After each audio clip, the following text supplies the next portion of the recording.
సరే, చరిత్రలో కొన్ని సంఘటనలు ఉంటాయి. అవి మనల్ని ఎంతగానో ఆలోచింపచేస్తాయి. అలాంటి ఒక అరుదైన క్షణం ఇది. ఒకవైపేమో ప్రపంచాన్నే గెలిచిన కత్తి, మరోవైపు తనను తాను గెలుచుకున్న ఆత్మ. ఈ రెండు మహాశక్తులు ఎదురెదురుగా నిలబడినప్పుడు అసలు ఏం జరిగిందో ఈ కథలు మనం చూద్దాం. కరెక్ట్, ఇదే అసలైన ప్రశ్న. ఆలోచించండి.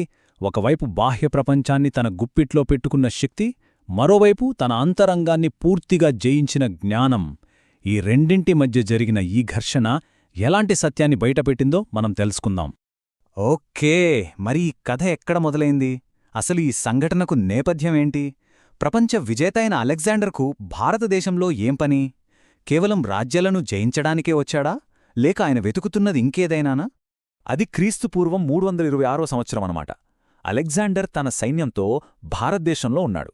సరిగ్గా అప్పుడే ఆయనకు భారతీయ యోగుల గురించి, వాళ్ల తత్వజ్ఞానం గురించి తెలిసింది. ఆ విషయం అతన్ని ఎంతగానో ఆకర్షించింది. దాంతో ఒక విచిత్రమైన లక్ష్యాన్ని పెట్టుకున్నాడు. అదేంటంటే, తన గురువు అరిస్టాటిల్ కోసం ఒక గొప్ప యోగిని తనతో పాటు గ్రీస్కు తీసుకెళ్లాలి అని.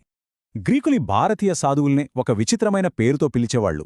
అదే జిమ్నోసోఫిస్ట్స్. గ్రీకు భాషలో దీని అర్థం నగ్నతత్వవేత్తలు అని. ఎందుకంటే వాళ్లు భౌతిక సంపదల్ని, చివరికి కట్టుకోవడానికి బట్టల్ని కూడా వదిలేసి జీవించేవాళ్లు. వాళ్ల జీవన విధానమే వాళ్ల తత్వానికి అసలైన నిదర్శనం అన్నమాట.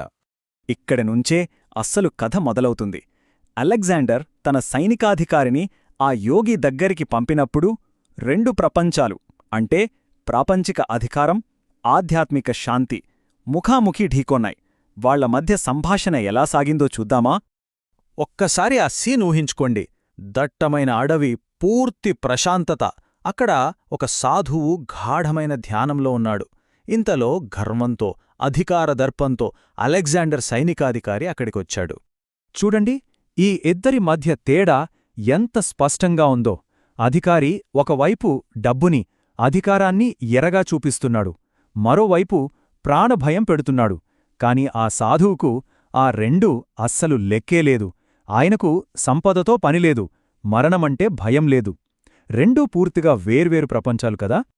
అప్పుడు ఆ సాధువు చాలా ప్రశాంతంగా, కాని ఎంతో శక్తివంతంగా ఈ మాటలన్నారు. ఆయన దృష్టిలో అలెగ్జాండర్ ఒక ప్రపంచ విజేతే కాదు, తన కోరికలకు బానిసైన ఒక సాధారణ మనిషి మాత్రమే. అబ్బా, ఎంత లోతైన మాట కదూ!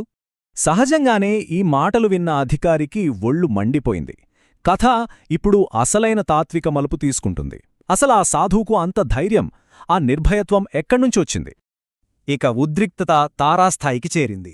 అధికారం ఎప్పుడూ తన చివరి అస్త్రాన్నే ప్రయోగిస్తుంది, అదే హింస. వెంటనే కత్తి దూసి, ఇప్పుడే నీ తలతీస్తాను అని అరిచాడు. కాని ఆశ్చర్యమేంటంటే, కళ్ల ముందు కత్తి పెట్టి చంపుతానన్నా ఆ సాధువు ముఖంలో చిన్న భయం కూడా లేదు. అసలు ఏమాత్రం కదలలేదు. ఎందుకు?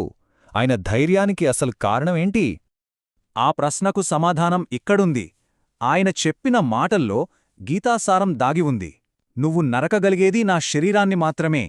పాత బట్టల్ని ఎలా అయితే విడిచిపెడతామో, ఈ శరీరం నాశనమైనప్పుడు నేను దాన్ని కూడా అలానే వదిలేస్తాను అన్నారు. అంటే ఆయన దేని గురించి మాట్లాడుతున్నారన్నమాట? అదే ఆత్మ, మన భౌతిక శరీరానికి అతీతంగా ఉండే, నాశనం లేని శాశ్వతమైన అస్తిత్వం. ఆత్మ స్వభావమెలాంటిదంటే, దాన్ని ఏ కత్తి కోయలేదు, ఏ నిప్పు కాల్చలేదు, నీళ్లు కూడా తడపలేవు. అది శాశ్వతమైనది, నాశనం లేనిది. అందుకే ఆ సాధువుకు మరణభయం లేదు. ఎందుకంటే తన అసలు స్వరూపాన్ని ఏ భౌతిక శక్తి నాశనం చేయలేదని ఆయనకు పూర్తిగా తెలుసు. భగవద్గీతలో చెప్పినట్టుగా ఆయన ఈ శక్తివంతమైన వాక్యాన్ని ఉటంకించి ఉంటారు. నైనం ఛిందంతి శస్త్రాణి, అంటే ఏ ఆయుధాలు ఈ ఆత్మను ఛేదించలేవు. అంతేకాదు, అచ్ఛేద్యోయమదాహ్యోయం అంటే ఇది ఛేదించరానిది, దహించరానిది. చూడండి, తనను తాను తెలుసుకోవటమనే ఈ పురాతన జ్ఞానమే ఆయనకు అంత ధైర్యాన్నిచ్చింది. అదే ఆయన అసలైన బలం. సరే, మరి అద్భుతాన్ని చూశాక ఆ ప్రపంచ విజేత అలెగ్జాండర్ ఎలా స్పందించాడు? కథ ఇప్పుడు క్లైమాక్స్కు చేరుకుంది. ఆ అధికారి వెనక్కి వెళ్ళి జరిగిందంతా అలెగ్జాండర్కు చెప్పాడు. ప్రపంచాన్నే గడగడలాడించిన ఆ చక్రవర్తికి ఒక్కసారిగా దిమ్మ తిరిగింది. వెంటనే తనే స్వయంగా ఆ సాధువు దగ్గరికి వెళ్ళాడు. అక్కడ చరిత్రలో నిలిచిపోయే దృశ్యం. ప్రపంచాన్ని జయించినవాడు తనను తాను జయించుకున్నవాడి ముందు తల వంచాడు. ఈ కథ మొత్తం విన్నాక మనసులో ఒకటే ప్రశ్న మెదులుతోంది. అసలు నిజమైన విజయమంటే ఏమిటి? ఈ మొత్తం సంఘటన మనకు 2 రకాల శక్తుల గురించి చాలా స్పష్టంగా చెబుతోంది. ఒకటి, ప్రపంచాన్ని రాజ్యాలను జయించే బాహ్యశక్తి. రెండోది, మన కోరికలను మన భయాలను జయించుకునే అంతర్గత శక్తి. సో ఇప్పుడు ఆలోచించండి, ఏది గొప్ప విజయం?